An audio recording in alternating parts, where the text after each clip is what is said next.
일주 동안 거의 뭐 여러 가지 이슈들이 많이 쏟아졌습니다. 맞아요. 가장 눈길을 끄는 것이 이제 윤석열, 한동훈 이 두 사람의 갈등이 불거졌다. 이게 이제 언론에 거의 도배를 하고 있는데 출발점은 김경률 비대위원을 이제 손을 들고 뭐 마포에 출마한다 이런 얘기하면서 이제 공천의 공정성을 문제를 삼으면서 윤석열 대통령이 좀 한동훈 비대위원장이 물러나라 이렇게 얘기했다는 언론 보도가 있습니다.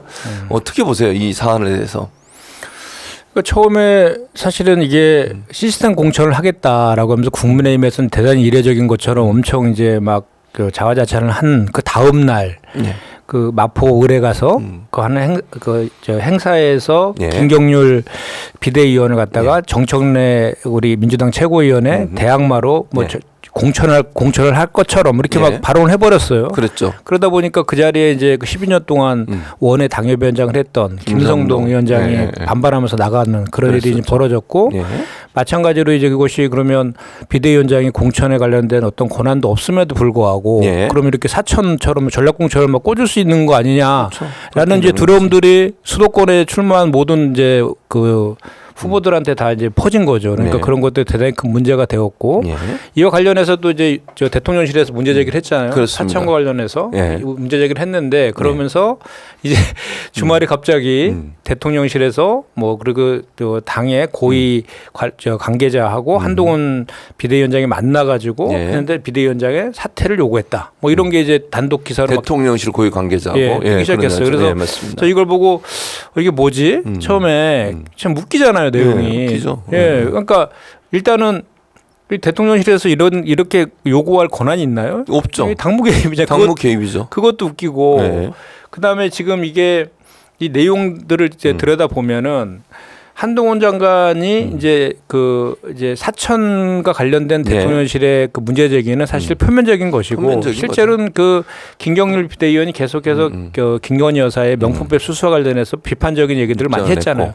하다못해 마리 앙투아네트 하고도 앙투 아네트하고도 막 비교해서 막 그때 프랑스 혁명 당시 단두대에서 처형당한 그런 거에 비교까지 하면서 막 유튜브에서 그런 얘기를 해갖고 이제 일파만파 됐었는데 그것 때문에 김건희 여사가 역시 영린이구나. 김건희 여사 관련된 발언 이것이 실제로는 그거에 대해서 화근이 돼서 결국은 이렇게 한동훈 비대위원장의 사퇴 요구까지 이어진 것이다라가 요것에 대한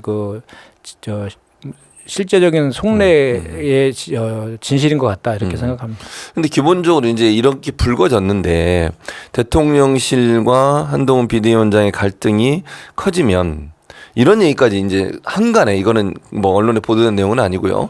여의도에 흘러다니는 얘기를 들어보면 이런 얘기까지 있어요.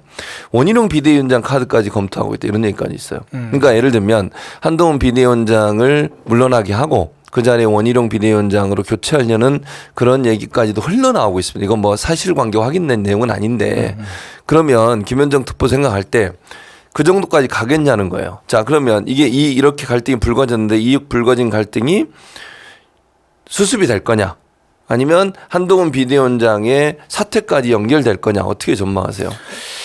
일단은 오늘 그 비대위 회의 전에 기자들의 질문에 한동훈 장관이 선민우사 하겠다. 그런 자기의 얘기했죠. 임기는 뭐 총선 후까지 갈 것이다 이렇게 얘기를 했어요. 그래서 진짜 표면적으로는 한동훈 장관은 사퇴할 의사가 없다는 것을 명확히 지금 한 것인데 근데 이것이 우리가 일각에서는 또 이것이 총선 승리용 약속대로는 아니냐 서로 짜고 치는 고스톱 아니냐 이런 시각도 있잖아요. 근데 지금 진행되는 과정을 보면 너무 투박한 거로 봐서는 그런 거보다는 이게 뭔가 그 윤석열과 한동훈 간에 무슨 갈등이 있는 건 분명히 사실인 것 같다라는 거를 전제해서 본다라고 하면 과연 버틸 수 있을까 저는 그 생각이 들어요. 일단은 그동안에 해왔던 그 국민의힘 여당 국민의힘의 그 대표들이 바뀌어가는 과정들을 보면 전부 윤심대로 다 된 거 아니에요? 그랬었죠. 한동훈 장관도 사실 기반이 뭐가 있습니까? 그냥 그 법무부 장관 시켜주고 비대위원 시킨 건 다 윤석열 대통령 윤심이 작용해서 이렇게 된 것이잖아요. 그리고 뭐 김기현 대표도 이준석 대표 쫓아내고 김기현 대표 세우고 다시 또 쫓아내고 다시 또 이게 그거라서 만약에 그 윤심이 정말로 이것이 한동훈 장관에 대한 사태에 대한 것이 진심이라고 하긴 되면 그걸 과연 버틸 수 있을까? 저는 그렇게 좀 전망을 해봅니다. 그러면 이제 이렇게 그런 과정이 된다고 생각하면 한동훈 위원장 입장에서 반격을 하지 않을까 하는 생각도 드는데 만약에 지금 대통령이 계속 압박을 하면서 수단과 방법을 가리지 않고 한동훈 비대위원장을 물러나게 했을 경우에는 한동훈 비대위원장 입장에서도 뭔가 대응을 해야 되잖아요. 근데 차라리 이번 기회에 본인 쪽으로 권력을 갖고 오기 위해서 뭔가 뭐랄까요? 뭐 반발 뭐 좋게 제가 표현한 반발인데 그래서 내부 투쟁이 왜냐면 저는 이렇게 생각하거든요. 한동훈 비대위원장 체제로 가고 차라리 이번 기회에 윤석열 대통령을 버리는 것이 낫다고 생각하는 국민의 의원들도 있을 거라고 저는 생각해요. 총선 출마자들도. 왜냐면 그렇게 가는 것이 총선 승리에 도움이 되지 않겠어요? 만약 이걸 한동훈 비대위원장이 물러나고 원희룡 비대위원장이 세워지고 예컨대 또는 이런 일들이 발생하게 되면 총선 거의 폭망이에요. 그런 차원에서 본다면 이번 기회에 보수의 일부라든지 아니면 한동훈 장관을 지지하고 있는 세력들이 뭉쳐서 윤석열 대통령을 조리로 비토하는 이런 상황까지 가지 않을까 하는 생각도 드는데 거기 가능성은 어떻게 보세요? 그러니까 이제 한동훈 비대위원장이 한 달 됐잖아요. 이제 그렇죠. 12월 21일 날 취임했기 때문에 딱 오늘이 한 달 되는 날이네요. 전국을 돌면서 본인이 이제 법무부 장관을 할 때에는 그냥 야당에 대해서 막 자기 하고 싶은 얘기 막 공격적으로 하면 됐는데 비대위원장은 정치적 영역이잖아요. 그러니까 다양한 그 종합적인 그 의견들도 들어야 되고 그런 것들을 수렴해 가지고 총선 승리로 나아가야 되는 역할을 부여받은 것인데 다니면서 많은 얘기를 들었을 거 아니에요. 그렇겠죠. 이 김건희 명품백 건들도 건과 관련해서도 수도권의 많은 원외 그 위원장들이라든지 또는 김경률 비대위원이라든지 이수정 그 의원이라든지 이런 분들이 계속 비판적인 얘기를 했잖아요. 그러니까 국민 정서상 이거는 그냥 넘어갈 수는 없겠구나라고 본인이 판단해 갖고 저렇게 발언했다가 지금 이 사단이 지금 이렇게 된 거죠. 난 것이잖아요. 네, 맞아요. 그래서 이제 그럼에도 불구하고 한동훈 비대위원장의 한계는 윤석열 대통령이 없으면 이 설명이 안 되는 존재라는 거예요. 그래서 본인이 말씀하신 것처럼 정말 총선 승리를 위해서 본인이 선민우사하는 그 마음, 그 충정 하나로 그럼 윤석열 대통령과 척을 지고 버틸 것이냐. 그럼 버틸려면 뭔가 받쳐주는 힘이 있어야 되는데 지금 사실 한동훈 위원장이 그 기반하고 있는 뭐 지원 세력이라는 게 없잖아요. 사실 친윤 의원들이라 또 중심이 돼가지고 하나둘 문제 제기하면서 뭐 비대위원들도 한두 명씩 사퇴한다든지 이런 일이 되면 한동훈 위원장이 버티기는 현실적으로 쉽지 않지 않을까라는 그 생각이 들고 또 하나는 한동훈 비대위원장이 이제 버틸려면 정말로 본인이 이제 사실은 한동훈 위원장이 이런 생각을 한 기저에는 지난 한 달 동안에 한동훈 위원장의 지지율이 대선 후보의 지지율이 되게 높아졌잖아요.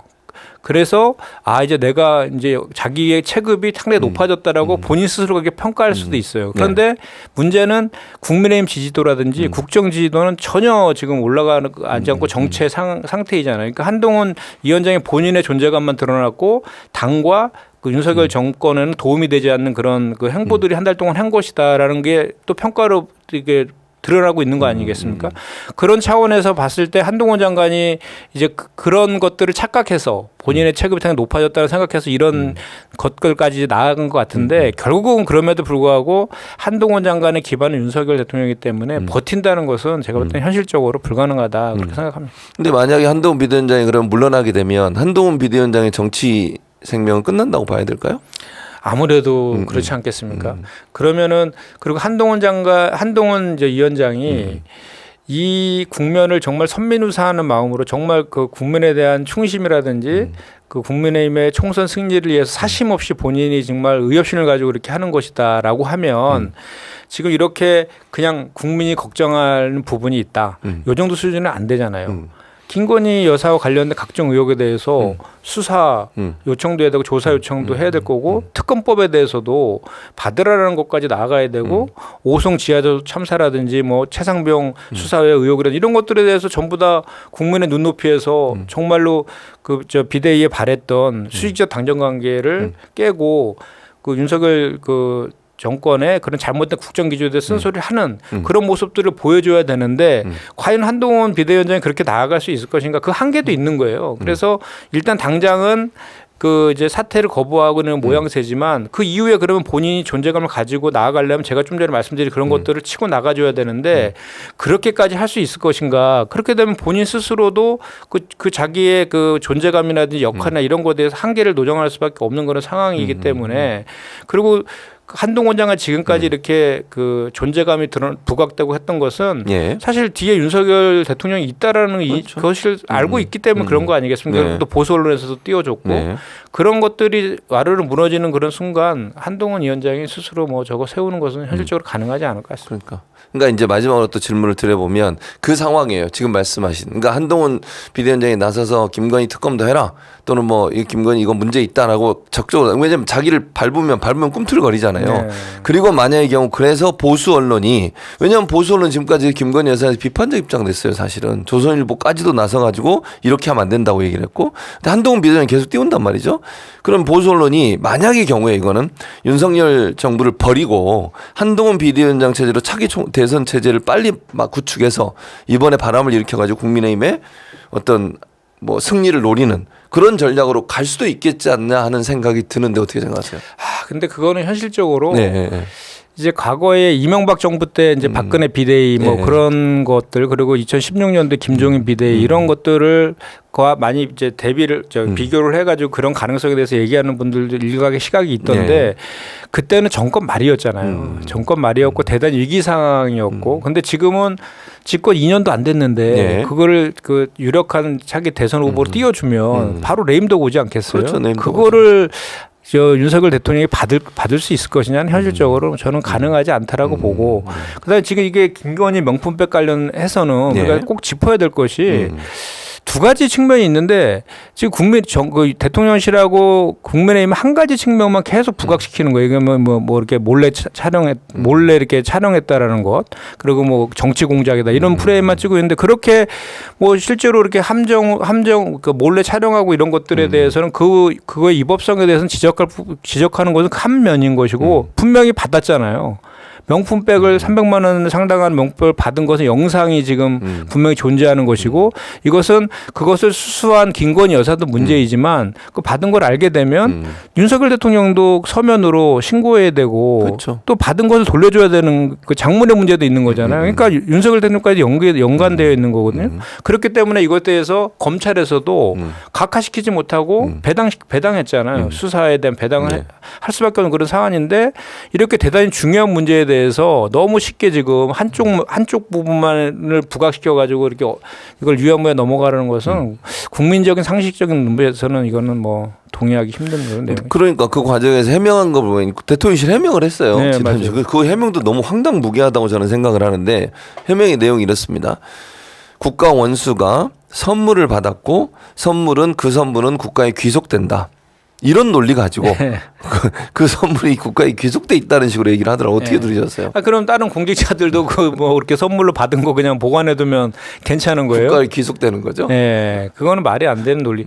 그렇게 그런 논리를 피니까 점점 더 국정에 대해서 그 대통령실에 대해서 부정적인 인식이 높아지는 거예요. 그러니까 그 과거에 이 김건희 특검법과 관련해서도 과거에 역대 어느 대통령도 본인의 가족과 관련된 특검 요구에 대해서 이거를 받지 않은 적이 없잖아요. 그렇죠. 그것은 분명 살아있는 권력이고 본인 가족들과 관련된 것이기 때문에 그런 것이거든요. 검찰 수사를 받거나 또는 특검을 받거나 그랬었죠. 그렇죠. 예. 그럼에도 불구하고 이걸 이렇게 버티는 것은 국민들의 정신적인 영린을 계속 건드리고 있는 거거든요. 이런 것들이 하나하나 쌓였을 때는 결국은 국민들의 심판을 크게 받을 수밖에 없는 건 상황을 계속 자초하고 있는 것이죠. 저는 그 말을 들으면서 정말 이해가 안 되는 게 그 말은 어떤 데 쓰는 거냐면 국가 정상 간에 정상회담하면 선물 주잖아요. 그런 건 국가를 귀속되는 거 맞아요. 어떻게 개인적으로 그것도 자기 사무실이었나요 그때? 사무실 거기서 받은 거잖아요 결국은. 코바나 콘텐츠. 네. 그게 어떻게 국가에 귀속되는 선물이고 이런 논리가 너무 황당무계하더라고요. 그리고 그거를 무슨 공식적으로 행사해서 준 게 아니잖아요. 어찌 보면 공개적으로 준 게 아니라 몰래 줬기 때문에 몰래 촬영할 수밖에 없는 구조였고 그게 대통령 부인으로서 그런 행동을 하면 안 된다고 하는 것은 이미 김영란법에 법으로 규정되어 있는 부분이고 근데 그런 부분들을 반성하기는커녕 국가에 귀속돼서 괜찮다? 참 어처구니. 그럼 그동안 김건희 여사가 개인적으로 받았던 거 다 공개해야 돼요. 그러지 않습니까? 이번에 최재형 목사 건뿐만 아니라 또 만약 받았다면 또 있을 수도 있잖아요. 그런 방식으로 나는 받아도 이거는 국가에 귀속되니까 괜찮아. 그래서 받았다고 하면 받은 목록 공개하죠. 뭐 소위 창고 있다잖아요. 그러니까요.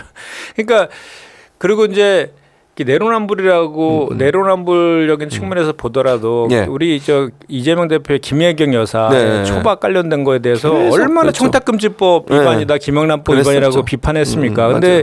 이것은 전 국민이 지금 뭐 날리면 바이든에서 청각 테스트하든 이건 시각 테스트하는 것도 아니고 다 영상에 남아 있는 거잖아요. 그러니까 그렇죠. 그 부분에 대한 것을 얘기하고 있는 건데 자꾸 그 저 몰래 촬영했다라는 그거에 대한 불법성을 부각시켜 갖고 이게 다인 것처럼 본질을 흐리려고 하는데 국민들이 속지 않죠. 예. 그런 부분들은 좀 이해가 안 되는, 그러다 보니까 내부적으로도 반발이 생기고 내부적으로도 반감이 나오는데, 그것 때문에 사실은 이제 한동훈, 윤석열 두 분의 이게 충돌이 일어났다고 볼 수밖에 없는데, 지금 김현정 특보의 해석에 따르면 한동훈 비대위원장은 곧 자리에 물러날 것 같다. 이 정도로. 버티기 힘들 것 같은데. 그럼 국민의힘은 뭐 혼란에 빠지지 않을까요? 지금 선거 이렇게 앞두고서 비대위원장을 또 세우고 이러는 과정이? 그러니까 국민의힘 같은 경우는 지금 벌써 그 대표가 5번째예요. 한동훈 저기 이제 위원장이. 그 중에 뭐 이제 처음에 이제 이준석에다가 이제 주호영, 정진석, 김기현 이렇게 이제 한동훈은 왔는데, 주호영과 정진석은 이제 임시자는 붙어 있지만 그걸 빼더라도 제 세 번째의 대표 체제이거든요. 근데 지난 1년 8개월 동안에 5번이 바뀐 거예요. 거기다가 대행 체제까지 하면 7번입니다. 그래서 이런 것들이 새롭지도 않고 그런 거를 뭐 그냥 너무나 이렇게 태연하게 하는 그 정당이어가지고 이것도 며칠 또 지나면 또 이슈가 확 또 바뀌어버리잖아요. 그렇죠. 그렇기 때문에 그런 것들보다는 오히려 그 영린이나 이런 것들, 윤심에 대한 그런 것들 너무 더 그런 거를 더 눈치 많이 보는 정당의 모습들을 보였기 때문에 뭐 불가능한 시나리오도 아니라고 보고 오늘 10시에 원래 그 민생 토론회가 있었는데 갑자기 취소했어요. 30분 전에 대통령이 참석을 안 한다고 했다는 것도 요거와 연관된 거 아니냐 이런 그런 얘기가 있죠. 불편한 심기 때문에 그런 거 아니냐는 얘기도 있는데 하여튼 그 뭔가 해오를 칠 것 같아요. 예. 이제 이게 어떻게 이제 흘러갈지 모르겠지만 약속대로보다는 분명한 갈등인 쪽으로 해석되는 여지가 지금 상황상으로 봤을 때는 좀 커 보이기 때문에 이게 앞으로 어떻게 진행될지 참 지켜봐야 될 것 같습니다.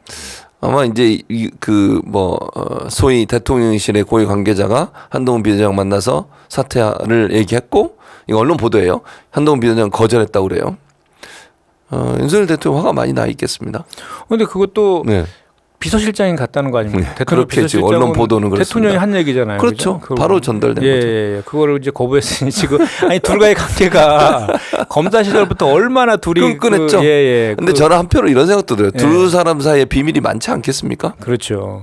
그 뭐 지난번에 그 한동훈 그 위원장하고 김건희 여사 간에 카톡 주고받는 수백 통 카톡 주고받는 것도 뭐 휴대전 아직 제출 안 했잖아요. 꼭 제출하면 어떡하죠? 비밀번호 풀어가지고. 그러니까 저는 이게 아마도 그래서 억지로라도 이 갈등을 봉합하는 뭔가의 연출을 한번 시도하지 않을까라는 그런 저 예상은 해보는데, 이게 특히나 가장 신뢰했던 그리고 우리가 생각으로 본인은 아니라고 하지만 우리가 생각하기에는 윤석열 대통령과 한동훈 위원장은 수직적인 그런 그 관계로 오랫동안 지속돼 왔잖아요. 그렇죠. 그 관계 속에서의 그런 관계를 오랫동안 해왔기 때문에 믿고 정말 파격적으로 법무부 장관도 시켜준 거고 비대위원장까지 간 거 아니에요. 그렇죠. 근데 거기에 배신감을 느꼈다면 그 배신감은 엄청 클 거 아니에요. 그렇죠. 예, 부글부글 하지 않을까 싶은데요.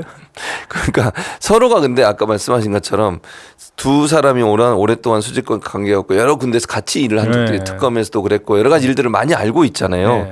그러니까 함부로 또 서로가 상처를 뭔가 터뜨리는 순간, 그러니까 누구 한 사람뿐만 아니라 두 사람 다 이제 그게 있을 수 있으니까, 그러니까 봉합이 되지 않을까, 그러니까 봉합되는 모습이라도 보이지 않을까 하는 그런 예상도 해주셨습니다.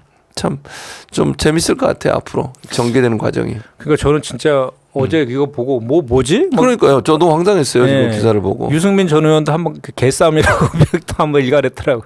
이준석 지금 대표가 됐죠. 이준석 대표는 또 이건 약속 대련이다 이렇게 얘기했어요. 약간 음모론 피더라고요. 좀 지켜봐야 돼. 근데 아까 김현정 특보가 얘기했듯이 하는 상황을 보면 이게 약속 대련이라고 보기엔 약간 조금 지나친 면이 있어요. 그렇죠. 보통은 약속 대련 같으면은 한동훈 위원장이 대통령실 찾아가서 뭐 이렇게 건의를 해서 김건희 여사 관련된 것들을 이렇게 하자라고 제안을 해서 그걸 받는, 통상적으로는 그렇게 가야 되는 게 맞는데 정말 그 이준석 전 대표처럼 고도의 이중 플레이를 한 번 더해서 고도의 총선용 약속대론이 아니기를 그건 아닌 것 같아요. 느낌상 이렇게까지 가는 거는 상당히 좀. 그리고 윤석열 대통령이 그동안 스타일을 보더라도 이게 뭐 치밀하게 이렇게 하는 그런 스타일은 그냥 아닌 막 것 투박하게 같은데. 하죠. 예. 나오는 대로 말하고. 참. 그래서 지금 이제 앞으로 이게 뭐 살아있는 이슈니까 계속 될 것 같아요. 그리고 비대위원들도 제가 볼 때는 이렇게 된 이상 더 강하게 반발할 수 있다고 보는 김경일 비대위원 같은 경우에는 도리어 더 대통령실을 더 강하게 압박하거나 이럴 수 있다고도 보여요. 그리고 뭐 오늘도 본인이 한 말에 대해서는 처리할 생각이 없다. 그러니까 그럴 거예요. 한동훈 위원장도 그렇게 얘기했잖아요. 그러니까 그러니까 그 스탠스를 취할 것 같으니까 충돌이 세게 일어날 것 같다는 생각. 그래서 좀 뭐가 좀 알려지지 않은 것들이 알려졌으면 좋겠어요. 이렇게 일어나가지고 국민들이 알아야 되잖아요. 사실은 그럼요. 그런 부분에 대해서는. 그리고 사실 한번 생각을 해보십시오. 이게 자꾸 이제 국민의힘에서는 과거에 문재인 대통령 전 대통령의 그 김적수 여사라든지 김혜경 여사를 끌어들여갖고 자꾸 이거랑 뭐 물타기 하려고 그러는데 전혀 그러면 안 되죠. 이건 지금 현재 살아있는 권력에 그 명백한 증거가 있는 그런 사안이기 때문에 그건 그거고 이건 이건 거죠. 그렇게 자꾸 물타기 하면 안 돼요. 특활비 얘기 자꾸 하는데요. 검찰 특활비나 공개하라고 그러세요. 그 공개하라고 했는데도 공개 안 하고 자기들 뭐 일부 언론의 보도에 따르니까 뭐 복사기 쓰는 거 뭐 또 회식하는 거 이런 데 돈 썼다잖아요. 그러면서 뭐 사서 먹었다고 또는 뭐 샴푸 뭐 샀다. 그거 보셨죠? 그게 뉴스입니까 그게? 이거 검사들 윤석열 대통령 중앙지검장 시절 검사들 청계산 가가지고 맞아요. 정심으로 900만 원 넘게 소고기 결제하고 이런 것들은 국민 눈높이 봤을 때는 정말 그게 훨씬 더 큰 거죠. 그러니까요. 그 원희룡 전 장관 오마카세 건도 그렇고. 근데 뭘 내로 나무가 누워서 침 뱉게요. 자기는 이제 후한 묻히거든요. 본인들 창피한 건 모르고 남을 공격할 때는 그렇게 공격을 해야 돼요. 그러니까 이제 우리가 그 전에 그런 얘기 했잖아요. 한동훈 위원장이 법무부 장관 하면서 쏟아냈던 각종 그 독설들 그것이 다 부메랑이 되어 돌아올 것이다. 이게 지금 하나하나 지금 그렇게 되고 있어요. 맞아요. 그렇게 될 수밖에 없는 상황이라는 생각이 듭니다. 어쨌든 이 문제는 앞으로도 쭉 계속 뭐 지켜봐야 될 것 같아요. 어떤 얘기들이 나오는지 좀 지켜봐야 될 것 같고.